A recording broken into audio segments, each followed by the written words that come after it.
This is my true story. I was making breakfast in my son's kitchen where I'd been living for 2 years after a stroke left me partially disabled at 76 years old.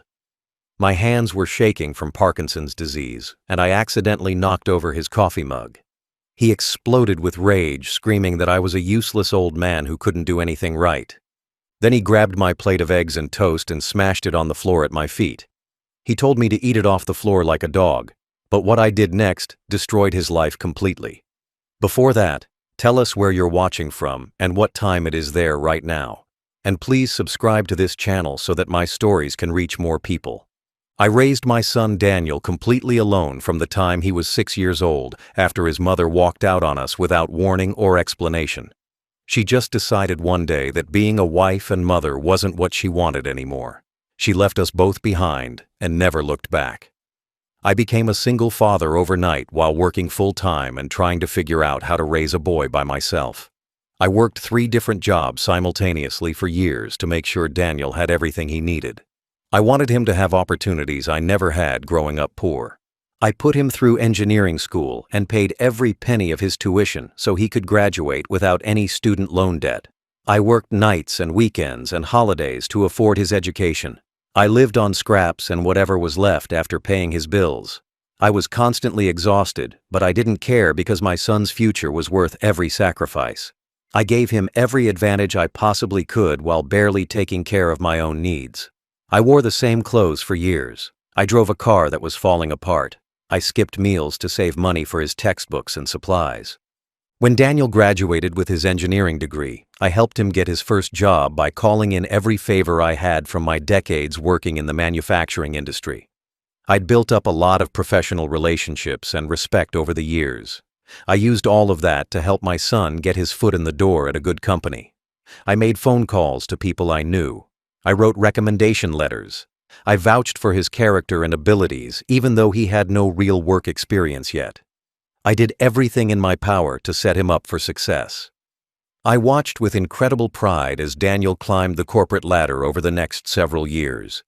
He worked his way up to a senior engineering position, making over 6 figures annually. He bought a nice house in a good neighborhood. He married a beautiful woman. He had everything I dreamed he would have when I was working those 3 jobs and sacrificing everything. I thought every sacrifice I'd made had been worth it seeing my son succeed like that. I thought he appreciated what I'd done for him even if he didn't say it directly. But success changed Daniel in ways I didn't expect or want to see. The higher he climbed professionally and the more money he made, the more he seemed to look down on me. He started seeing his father as an embarrassment rather than the reason for his achievements. He acted like he'd done everything himself through his own hard work and intelligence. He forgot about the 3 jobs I worked to pay for his education. He forgot about the professional connections I used to get him hired. He forgot about all the sacrifices I made so he could have the opportunities that led to his success. When I had a stroke 2 years ago that left me partially disabled, he agreed to let me move into his house. But it wasn't out of love or gratitude. It felt more like he was doing his obligation as a son, but resenting every moment of it. He made it clear through his words and actions that having me there was a burden he tolerated, rather than a chance to care for the father who'd given him everything. The warm, loving son I'd raised had been replaced by a cold, successful man who seemed ashamed of where he came from. Last Friday morning, I woke up early like I always did. I wanted to make myself useful around the house, even though my body didn't work like it used to. My hands shook constantly from Parkinson's disease that had developed after my stroke. Simple tasks that used to be easy now required intense concentration and effort. But I still tried to help out however I could. That morning, I decided to make breakfast for myself in Daniel's kitchen. I was being careful and slow, trying not to make a mess or break anything. I was setting the table when my trembling hands betrayed me. I accidentally knocked over Daniel's coffee mug that was sitting near the edge of the counter. The mug fell and shattered on the expensive tile floor. Coffee splashed everywhere, making a huge mess. I immediately felt terrible and started apologizing. I bent down as much as my disabled body would allow to start cleaning up the broken pieces. But before I could even grab a towel, Daniel appeared in the kitchen doorway. The rage on his face was something I'd never seen before from my son. His expression was pure fury mixed with disgust. He started screaming at me at the top of his lungs. "You useless old man! Can't you do anything right anymore? You're constantly breaking things and making messes in my house." His words hit me like physical blows. I tried to apologize again and explain that my hands just slipped, but he wasn't interested in explanations or apologies. He grabbed my plate of scrambled eggs and toast that I'd just finished making for myself. Then he walked over to where I was standing and smashed the entire plate on the floor right at my feet. Food exploded everywhere. Eggs and toast scattered across the tile, mixing with the spilled coffee and broken mug pieces. I stood there in shock, unable to process what my son had just done. He looked at the mess on the floor and then looked at me with pure contempt in his eyes. "There's your breakfast," he said in a voice dripping with cruelty. "Eat it off the floor like the pathetic dog you are. You want to act like an animal breaking things? Then eat like one." I couldn't believe what I was hearing. This was my son, the boy I'd raised alone, the child I'd sacrificed everything for, and he was commanding me to eat food off the floor like I was some kind of animal beneath him. My mind couldn't accept this was really happening. His wife appeared in the doorway, watching this entire scene unfold. I looked at her hoping she would defend me or tell her husband he'd gone too far. But she just stood there looking at her phone like this was completely normal behavior. Like watching her husband humiliate his elderly disabled father was just another boring morning in their house. She didn't say a word. She didn't even make eye contact with me. She just checked her messages while I stood there with food splattered around my feet. Daniel screamed at me again.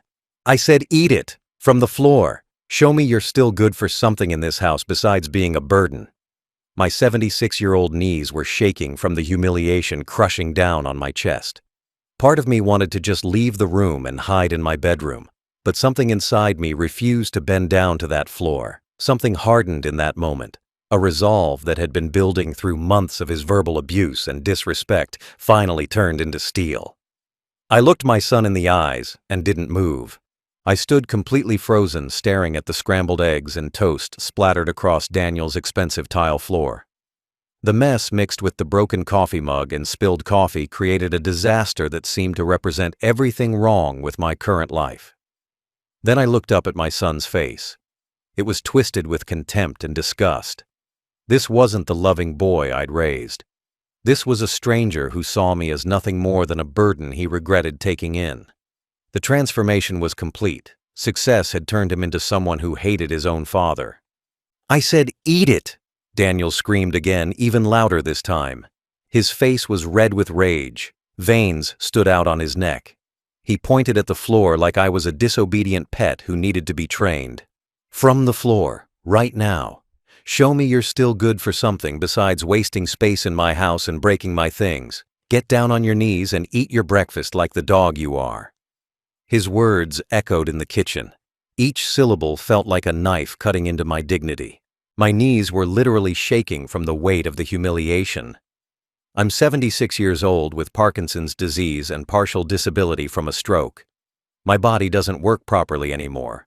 Getting down on the floor would be difficult and painful. But the physical challenge wasn't what stopped me. It was the principle. It was the absolute refusal to let my son reduce me to an animal. It was the steel resolve forming in my chest, saying no matter what happened next, I would not bend down to that floor. His wife was still standing in the doorway. She'd finally looked up from her phone, but she wasn't horrified or shocked by what her husband was doing. She looked mildly annoyed, like this scene was making her late for something. She checked her watch and sighed. Then she went back to scrolling on her phone. She didn't tell Daniel to stop. She didn't defend me. She didn't even acknowledge that what was happening was completely wrong. To her, this was apparently normal. An old disabled man being screamed at and told to eat off the floor. Something broke inside me in that moment. Not broke in a bad way. Broke like chains breaking, like prison walls crumbling, like the last thread of obligation and guilt finally snapping. I'd been living in Daniel's house for 2 years, enduring his increasingly cruel treatment. I'd told myself he was stressed from work. I'd made excuses for his short temper and harsh words. I'd convinced myself he still loved me deep down, even if he didn't show it. But watching him stand there commanding me to eat off the floor like an animal destroyed every excuse I'd made for him. I realized in that moment that my son didn't love me anymore, if he ever really had. He saw me as an embarrassment, a failure, a pathetic old man who'd outlived his usefulness. He'd forgotten every sacrifice I made for him. He'd erased all the years I worked 3 jobs to give him opportunities. He'd dismissed the connections I used to launch his career. In his mind, he'd earned everything himself, and I was just some burden he was stuck with because society expects sons to care for their aging fathers. But Daniel had forgotten something important in his arrogance and contempt. He'd forgotten that his success wasn't entirely his own. He'd forgotten the foundations I'd laid for him. He'd forgotten that I still had power he didn't know about. And he was about to learn a very expensive lesson about respecting the father who gave him everything. What Daniel had completely forgotten in his arrogance was that the senior engineering position he held at Tecton Engineering wasn't purely because of his talent or hard work. Yes, he was smart and capable. But there were hundreds of other smart, capable engineers competing for jobs at that level. What separated Daniel from all those other candidates wasn't just his resume. It was me. It was the phone call I made on his behalf. It was the decades of professional respect and industry connections I'd built up over my career. I was the one who'd founded the business relationship with Tecton's CEO 40 years ago. Back when I was running the manufacturing division at Daniel's current company's biggest client, I'd worked directly with Richard, who was just starting out at Tecton then. We'd built a strong professional friendship over the years. We trusted each other. We'd done millions of dollars worth of business together. When Richard became CEO of Tecton, he remembered me as someone whose judgment he could rely on. So when Daniel graduated from engineering school and needed his first real job, I made a single phone call to Richard. I explained that my son had just earned his degree and was looking for opportunities. I asked if Tecton might have any entry-level positions available. But I did more than just ask for an interview. I leveraged 40 years of industry respect to vouch for Daniel personally. I told Richard my son was brilliant and hardworking and trustworthy. I put my own reputation on the line recommending him. That phone call got Daniel his first interview at Tecton, but it also did something more important. It gave him an invisible advantage over every other candidate interviewing for that position. When the hiring managers looked at his resume, they saw my recommendation attached to it. They saw that the CEO's old friend and trusted business partner was personally vouching for this kid. That carried enormous weight. It's the difference between your resume going in the trash and getting serious consideration. Over the 5 years Daniel worked at Tecton, he climbed from entry-level to senior engineer. He thought he'd earned every promotion through his own merit, and to be fair, he did work hard and produce good results. But he didn't realize that my initial recommendation had created a halo effect around his career there. Managers gave him opportunities because they knew the CEO valued his father's opinion. They promoted him partly because keeping me happy as a valued business connection mattered to the company. Daniel had completely forgotten all of this. He thought he'd built his career entirely on his own abilities. He'd convinced himself that I had nothing to do with his success. In his mind, I was just a pathetic old man with Parkinson's who broke coffee mugs and needed to be taken care of. He'd erased from his memory the foundation I'd laid for his entire professional life. He'd forgotten that his success was built on relationships I'd spent 40 years developing. But I hadn't forgotten. I remembered exactly how he got that job. I remembered the phone call I made to Richard. I remembered putting my reputation on the line for my son. I remembered Richard telling me he'd take care of Daniel because he trusted my judgment. All of that was still true. My relationship with Richard was still active. My words still carried weight in the industry. And what I'd given with a phone call, I could take away just as easily. Standing in that kitchen with food on the floor and my son screaming at me to eat like a dog, I realized I still had power. Real power that could change Daniel's life overnight. He'd forgotten I had it. But I was about to remind him. Daniel also had no idea about another piece of his financial life that I actually controlled. When he first started working at Tecton 5 years ago, I set up what I told him was a personal savings account to help him build wealth faster. I explained that I wanted him to have a secure financial future. I opened a joint account at my bank with both our names on it. I told him to have part of his paycheck deposited there automatically every month. He thought it was completely his money in his personal account. But the account was actually set up with me as the primary account holder. Daniel was listed as a joint owner, but I had full access and control. I could withdraw any amount at any time without his permission or signature. He didn't understand the legal details. He just saw money accumulating and assumed it was his. Over 5 years, he'd deposited a significant portion of every paycheck into that account. The balance had grown to over $300,000. What Daniel didn't know was that I'd been secretly supplementing his deposits with my own retirement funds. Every month when his paycheck went in, I'd transfer additional money from my pension and savings to make his balance grow faster. I was essentially giving him thousands of dollars that he thought he'd saved himself. I did this because I wanted him to have a strong financial foundation. I wanted him to feel successful and secure. I planned to tell him the truth someday and surprise him with how much I'd contributed. I'd been planning to eventually sign the account fully over to him. I was going to make it a gift and explain that I'd been helping him save all along.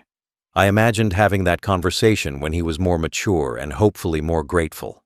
I thought maybe when he had kids of his own, he'd understand what I'd done for him. I thought he'd appreciate the sacrifice and thank me for being such a generous father. That plan died the moment my breakfast hit the floor. The account currently held $340,000.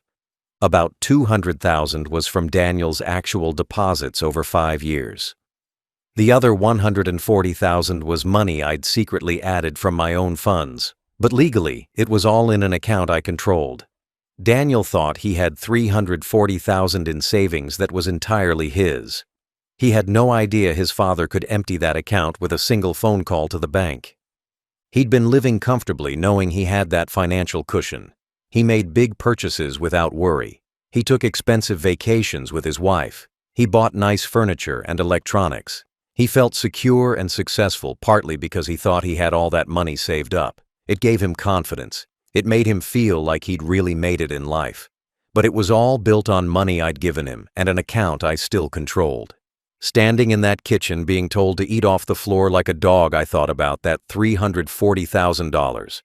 I thought about how Daniel had no idea it could disappear. I thought about how his entire sense of financial security was based on something I could take away instantly. He'd forgotten I set up that account. He'd forgotten I was the primary holder. He'd forgotten that his father still had power over a huge part of his life. He was about to remember. I turned around and walked out of Daniel's kitchen without saying another word to him. I left the food on the floor. I left him standing there still screaming at me. I went straight to my room and packed a small bag with essentials. Then I walked out of his house with my dignity still intact.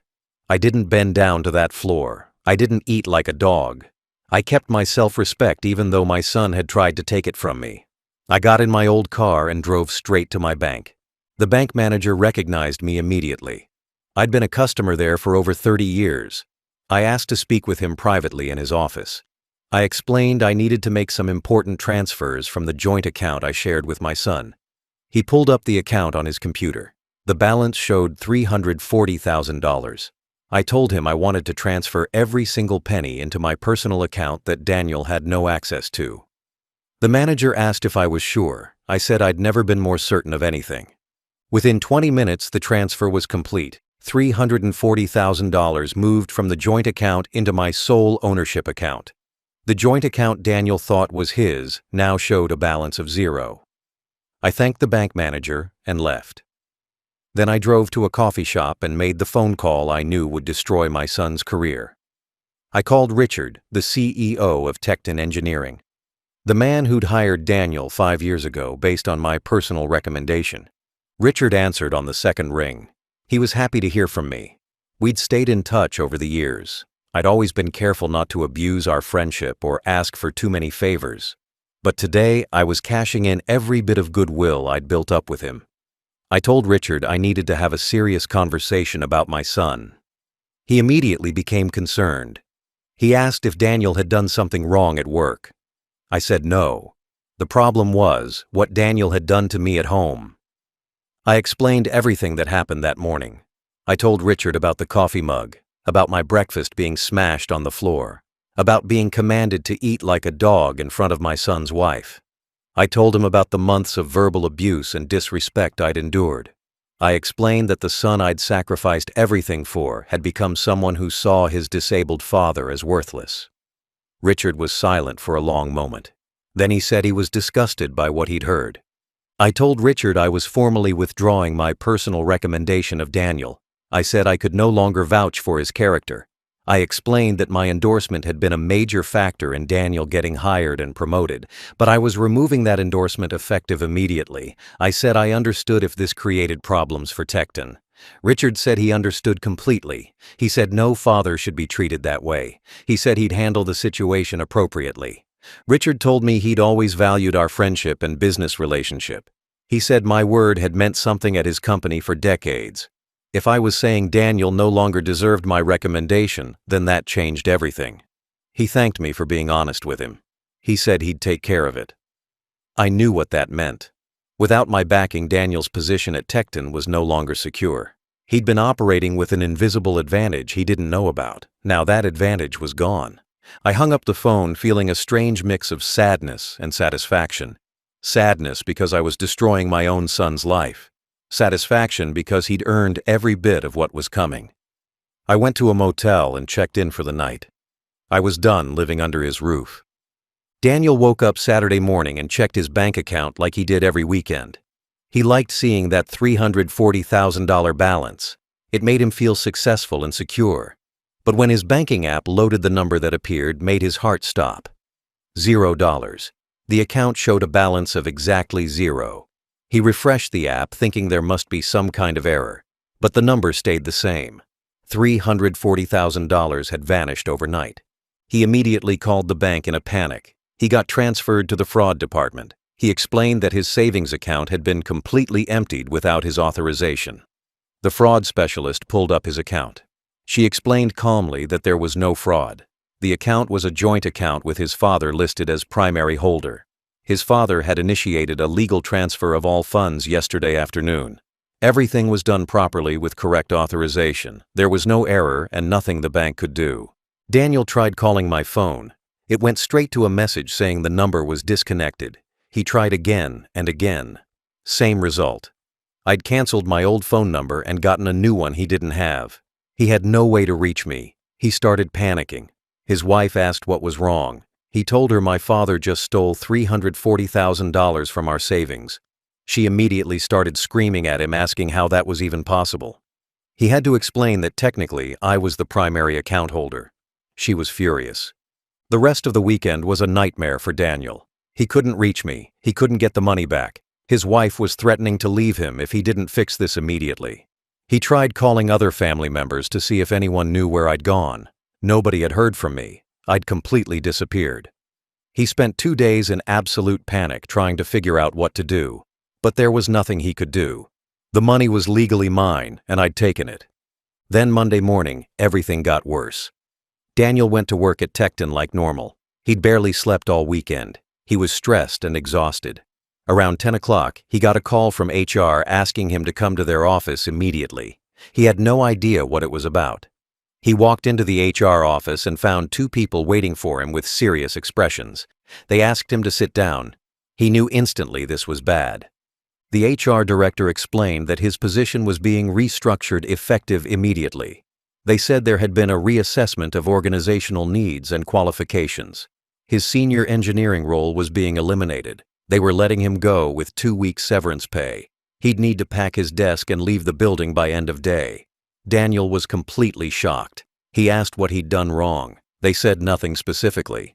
This was just a business decision based on changing company needs. But Daniel wasn't stupid. He knew exactly what had happened. I'd called Richard. I'd withdrawn my recommendation. Richard had told HR to get rid of him. Without my backing, his resume didn't actually justify the senior position he held. He'd been operating above his real qualification level because of my invisible support. Now that support was gone. So was his job. He walked out of the HR office in a complete daze. Daniel packed his desk while coworkers watched. He'd been fired. Everyone in the office would know by end of day. His reputation was destroyed. He walked to his car and sat there trying to process everything. In less than 72 hours, he'd lost $340,000 and his six-figure job. His entire life had collapsed. And it all started when he threw my breakfast on the floor. By Monday afternoon, Daniel received a certified letter at his house. It came from a law firm he didn't recognize. His hands were shaking as he opened the envelope. Inside was a formal letter from my attorney explaining everything that had happened and why. The letter was detailed and professional. It laid out the facts in a way that made Daniel's situation crystal clear. There was no way to misunderstand or make excuses. The letter explained that the joint savings account had always been primarily mine. I was listed as the primary account holder with full legal access. Daniel had been added as a secondary joint holder, but I retained complete control over all funds. The $340,000 was legally mine to do with as I pleased. I'd chosen to withdraw it all. That was my right as the account owner. The letter went on to explain that I'd been secretly supplementing Daniel's deposits for 5 years. Out of the $340,000 total, about $140,000 had come directly from my retirement funds. I'd been giving him thousands of dollars every month that he thought he'd saved himself. The letter included bank statements proving every transfer I'd made into the account. Daniel had no idea I'd been supporting him financially all this time. Then the letter addressed his job situation at Techton Engineering. It explained that my personal recommendation had been the foundation of Daniel getting hired there 5 years ago. I'd leveraged 40 years of industry relationships and professional respect to vouch for him. The CEO had hired him largely because I'd asked him to, as a personal favor.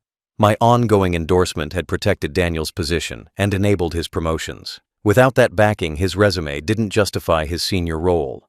The letter stated that I'd formally withdrawn my recommendation to Techton's leadership. I'd explained to them that I could no longer vouch for Daniel's character given how he'd treated his disabled father. The company had made their own decision about what to do with that information. But they'd chosen to let him go. His career at Techton was over, and it was directly because I'd removed the invisible support that had been propping him up. The final paragraph of the letter was the most cutting. It read, "Your father financed and facilitated the life you thought you'd built entirely on your own merit. He worked 3 jobs to put you through school, debt-free. He used his professional connections to get you hired at Techton. He supplemented your income for 5 years with his retirement funds. He asked only for basic respect and dignity in return. You gave him breakfast on the floor and commanded him to eat it like a dog. Consider this your education on where your success actually came from." The letter concluded by saying I had no interest in further contact with Daniel. All future communication should go through my attorney. I was moving forward with my life without him in it. The lawyer's contact information was listed at the bottom. Daniel read the letter 3 times. Each time he understood more clearly how completely he'd destroyed his relationship with his father and his own life in the process. He tried calling the law firm. The receptionist said the attorney wasn't available. He left a desperate message begging to speak with me. The attorney called back an hour later. He said I'd been very clear that I didn't want to talk to Daniel. There was nothing to discuss. The decisions were final. The money was mine. The job was gone. The relationship was over. Daniel hung up feeling completely hopeless. His wife read the letter. She was furious at Daniel for not knowing the account was in my name. She was angry he'd lost the money and the job. She started questioning what else he'd lied about or hidden from her. Their marriage was falling apart. Everything was collapsing. All because he'd treated his father like an animal. Daniel somehow tracked down my new address a few days later. I'd rented a small apartment across town using money from the account I'd emptied. It wasn't fancy, but it was mine. I had peace and dignity there. One evening I heard frantic knocking on my door. I looked through the peephole and saw Daniel standing there.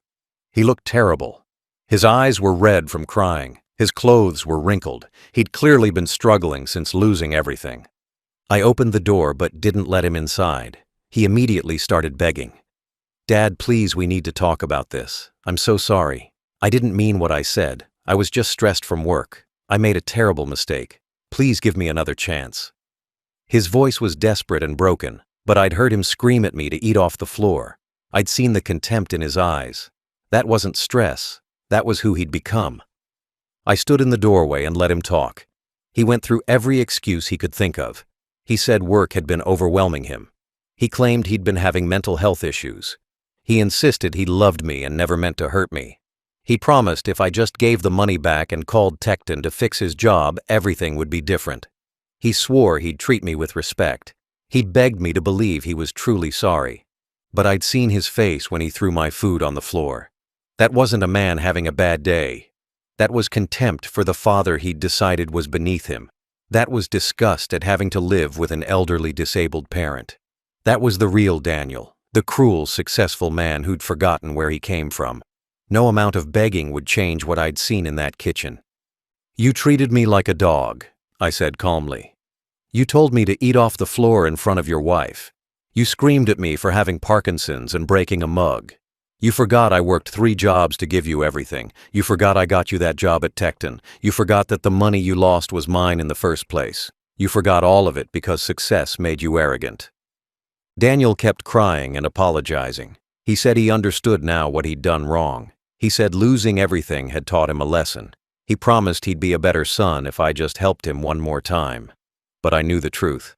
He wasn't sorry for what he'd done to me. He was sorry he'd lost his money and his job. If I gave it all back, he'd go right back to treating me like garbage once he felt secure again. "You can get another job," I told him. "You're a qualified engineer. Someone will hire you eventually. You can rebuild your savings over time. You're young enough to recover from this. But you'll do it knowing that everything you had before came from a father you treated like an animal. You'll rebuild knowing you destroyed the man who built you up. I hope the lesson was worth $340,000 in your career." Daniel collapsed to his knees in my doorway. He was sobbing and begging incoherently. His wife had apparently threatened to leave him. He had no money for rent or bills. He was facing complete financial ruin. But none of that changed what he'd done to me. He'd made his choices. Now, he had to live with the consequences. I stepped back and closed the door in his face. I heard him crying outside for several minutes before he finally left. Daniel lost absolutely everything within 3 months of that morning when he threw my breakfast on the floor. His job was gone with no good references from Tecton. His savings were gone because they'd been mine all along. His marriage fell apart because his wife left him the moment the money disappeared. She'd clearly married his income and lifestyle, rather than actually loving him. When both vanished, she filed for divorce and moved out. He ended up living in a cheap apartment, struggling to find work and pay basic bills. I'm 76 years old, living comfortably now in my small apartment. I have the $340,000 Daniel thought was his. I have my pension and Social Security. I live simply, but with dignity. Nobody screams at me for breaking things. Nobody treats me like a burden. Nobody commands me to eat off the floor. I'm finally free from a son who mistook my generosity for weakness and my age for worthlessness. The peace I feel now is worth everything I gave up. I think about Daniel sometimes. I wonder if he's learned anything from what happened. I wonder if he understands that his success was never entirely his own. I wonder if he realizes how much I gave him and how little respect he showed in return. But mostly, I've stopped caring. He made his choice when he threw my food on the floor. I made mine when I took back everything I'd given him. We're both living with the consequences. His former co-workers probably heard the real story by now. Richard likely explained to key people at Tecton why Daniel was let go. The professional community where I'd built 40 years of respect now knows my son treated me like an animal. That reputation will follow him. Companies talk to each other. Hiring managers check references. Daniel's name is associated with elder abuse and ingratitude. That stain won't wash off easily. I could have forgiven him maybe if he'd shown genuine remorse. If he'd apologized immediately and changed his behavior. If he'd recognized what he'd done was unforgivable and spent years proving he was different. But he only cared when he lost his money and job. He only apologized when facing consequences. That's not real change. That's just panic. I have no interest in reconciling with someone who only values me when I'm useful to him. The $340,000 I took from him is funding a peaceful, comfortable life for my remaining years. I donate some to charities that help elderly people. I help other seniors in my apartment building who need assistance. I spend my days reading and watching television and enjoying simple pleasures. I'm not wealthy, but I'm content. That's more than Daniel can say right now. His wife took half of whatever little he had left in the divorce. She's already dating someone else with money. Daniel is alone and broke working some lower-level engineering job that pays a fraction of what Tecton paid. He's driving an old car and living in a bad neighborhood. He's experiencing the kind of financial struggle I went through when I was raising him on 3 jobs. Except I did it for love. He's doing it because of his own cruelty. Some lessons cost more than others. Daniel's lesson cost him $340,000, a 6-figure career, his marriage, and his father. He threw my breakfast on the floor and told me to eat it like a dog. The next day his bank showed 0 and his career was over. He thought he'd earned everything himself. He learned it was all built on a father he'd forgotten to respect. Now he knows, and I'm finally free.